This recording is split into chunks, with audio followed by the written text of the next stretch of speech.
Welcome back. Professor Tomori, could there be a possible cure for Ebola from survivors' antibodies as is being speculated? Yes, actually, ideally, again, let me also go back to Kikwit. About 20 people were actually treated with the serum of those who had recovered. And out of these, only one of them did not survive. So it's a well-known fact that if you have people with antibodies to Ebola, actually the basis of the ZMAP is also the same basis. When the body has overcome, it develops antibodies which are strong enough to protect. It's been used in the field before. However, the only problem with that is that you must ascertain that that serum does still not contain the virus, because the virus still can be shed for at least a month or more after a person has recovered. So you want to be sure that the serum you're using does not contain the virus. So it's a good way, and it's something that can be used. So once a patient is discharged from hospital, he's not quite out of the woods yet? I will continue to check for such a person. Again, experience has shown that at least a month after. We had a case of a virus which is related to Ebola, which is called Marburg. That one, there was one laboratory worker who actually gave his wife Marburg 30 days after he had been declared free through sexual intercourse. So it's a virus. At the time of recovery, it's a low level of virus, but it could be possible to get the person infected. And sometimes at that low level, even the lab may not be able to detect that the virus is there. So that's why people say give a long period of time between the recovery and before you use such a serum for therapy. Apart from the Ebola virus disease, are there other insidious diseases that should be on the country's radar, but which aren't?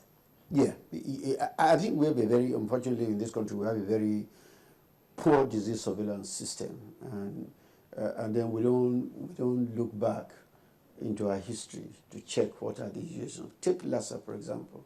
It's a regular occurrence every December, come November, December, not to virtually every part of this country, Irua, in the Edo State. We had it in Ebonyi, and different parts of the country. Unfortunately, in spite of the fact that we know that many of our health workers are not even showing evidence of awareness. And so you find at the beginning of every dry season, doctors and nurses are dying before we suspect that that could be a Lassa. So that's one. Yellow fever is still around the corner of the entire West African region, with the ECOWAS place. Every other country in ECOWAS has done what we call a mass vaccination, and then introduce the yellow fever into the childhood population. The thing about yellow fever is that once you get it, now, although the WHO says you back every 10 years, but actually evidence shows that even long after that, and I think in another 1 or 2 years, WHO will come up with a new rule that once you get the vaccine at the first time, you shouldn't go back again. But it's not yet approved. But I know that's something that will be coming up. So those other countries have not only vaccinated their adult population, but they have introduced yellow fever into the EPI so that children that are coming up also get protected. In Nigeria, we've introduced yellow fever into the EPI, but then the coverage is not as high as to give us confidence that those people will not develop. Because if you're having 5 million children every year and you only give 2 million of them yellow fever, you still have 3 million. And add 3 million every year. In another 5 years, we have 50 million people who are not protected, and the epidemic will occur. We are the only country that has not yet done a mass vaccination of the population that could be at risk. Although last year, in 3 states, Nasarawa, Cross River, I think, and Cross River, Nasarawa, I think there's third state where we did some mass vaccination. But Nigeria has 36 states, so we need to look into all those ones. There are a few other diseases which, because of our lack of good diagnostic facilities, we don't really know what they are. I'm sure there will be 1 million Nigerians who have been told they have typhoid. That's a common one has to be very careful with all this kind of diagnosis, because, but until we improve the laboratory service in this country, we won't even know some of the problems that we have. We'll be saying everything is malaria. Or typhoid. Or typhoid, yeah, exactly. So there's still some diseases that have not been discovered that we don't even understand. I'm sure, just like we don't know the host for Ebola. There are 1,001 and other it's diseases. been around since 1976 at least. There are 1,001 diseases that are there. Let's go to the health sector generally. Okay. What do you think of the current doctor strike at a time like this? Well, I'm sure you brought that up, because one of the things, the doctors could have become heroes in this country if they had looked at the situation and taken a decision, we are suspending for this. Maybe if after we sort it out, we'll go back. I told one of them, I said, even the Taliban have days of tranquility so that children can be vaccinated. Israel and Palestine, they have days of ceasefire. So if those people are quarreling, what are you quarreling with your government for? That a matter like this will arise, and then you say you sit on your strike. I think they lost a great opportunity of being recognized as heroes of this country by not suspending the strike. But I'm told they are now near that, but I think it's a bit too late for them to be doing that. Well, it's never too late, but I think they should have done it a long time and shown themselves to be actually true patriots. And I think they were wrong. While at the same time, we must also talk about our government. Our government has never been sensitive to issues. They seem to wait until the thing has become a crisis before they do it. And I think that's one of the issues. So both sides are wrong. But looking at doctors, because of the humanitarian distance, I think I don't want to use the word, they are more wrong in this situation than the government. You are Chairman, Experts Review Committee on Polio Routine Immunization in Nigeria. Why hasn't Nigeria been able to eliminate polio? Just one of 3 countries to still be in that situation. We had a big problem. We've had 2 major problems, and it all comes from the issue of excellence, standards. Ghana there's one thing we call supplementary immunization activities. Ghana did it 3 times and declared polio out of the country because of the quality of what it did. We've drawn SIs in this country over 100 times, and where we are. And the simple thing is that 2 times 1 is 2. 2 times 0 is 0. So if your quality is low, there's no matter what you do, you can run it 200 times, you still not get to that level. And that's what has happened to us. We've had problems with the quality of the SIs we're doing in this country. And all boils down to that issue of people not knowing things about integrity, about diligence. And if you're given an assignment to do, you do it to the best of your knowledge. What's called vaccinators will go out and instead of giving vaccines to children, will go and pour the vaccine out. But then you can't blame vaccinators. It comes right from the top. Funds are allocated. 100 naira is allocated to vaccination. 10 naira goes out to the boss who is in charge. And that 10 goes to the state level. And that 10 goes to people into other people's pocket. At the end, the vaccinator is supposed to get 1 naira. He gets 50 kobo. So, of course, he's going to give you value for 50 kobo. So it's a general national thing. The national decadence, which has affected everything we do, has also affected that. You were Vice-Chancellor of the Redeemers University. That university, like several private universities, are considered very good universities, but yet parents would rather send their children abroad to places such as Ghana, Malaysia. Well, England and America has always been there. Why do you think this is so? And what's wrong with the quality of education that we offer in Nigeria? The quality of education in Nigeria will remain what it is, unfortunately, at a poor level.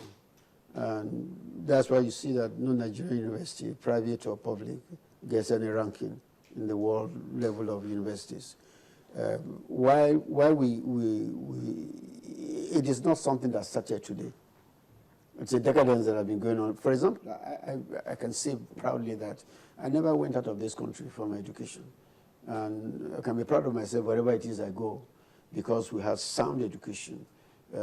People like me were not supposed to have gone to school because I came from a hugely polygamous family.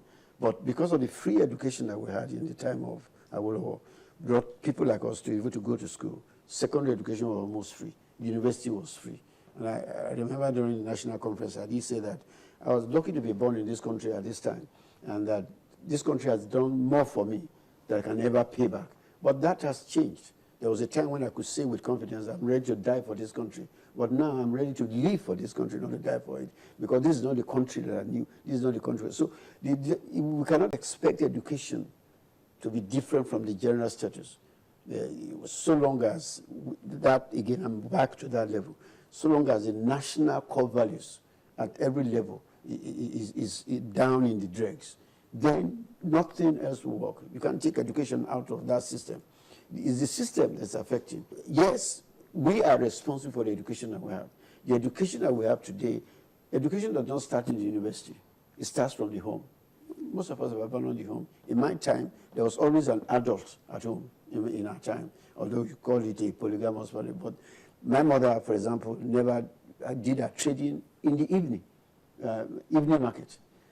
While the father goes to the farm in the daytime, he is back home. The presence of an adult at home, even if he doesn't say anything, makes a lot of difference at home. But now, in our own modern age, father and mother, they are gone out early in the morning. Nobody takes care of the child.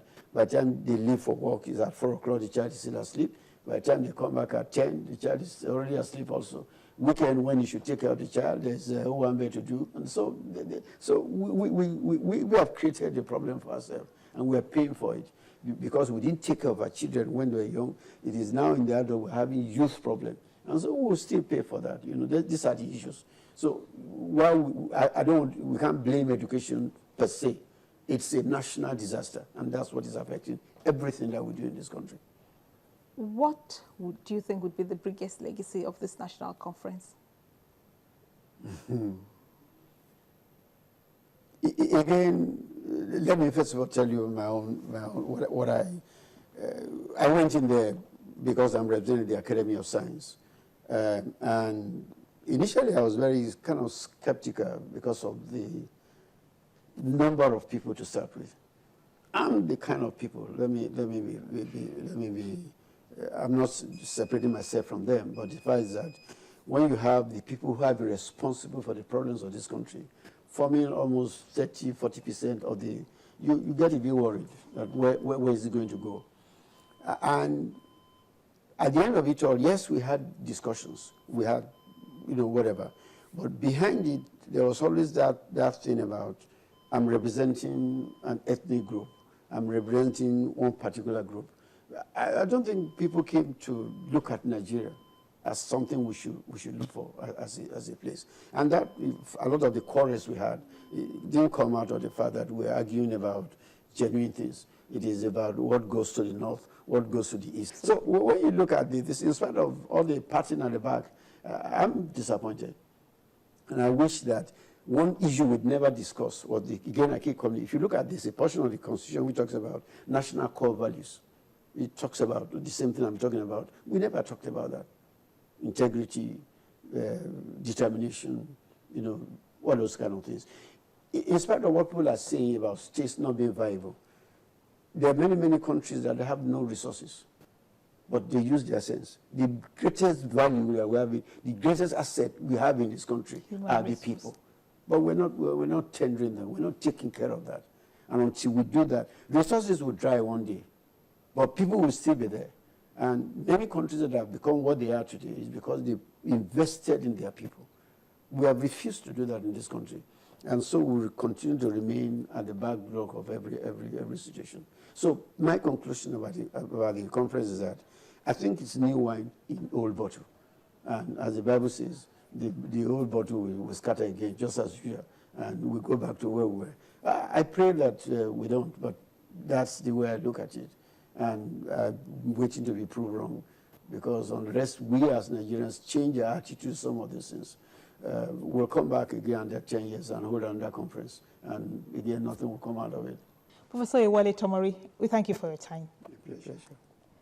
And we thank you for watching. Please join us again next time when View from the Top returns. But between now and then, let's continue the conversation online at channelstv.com. And I ask you to follow me on Twitter at ModelSY. Thank you again, and have a good day.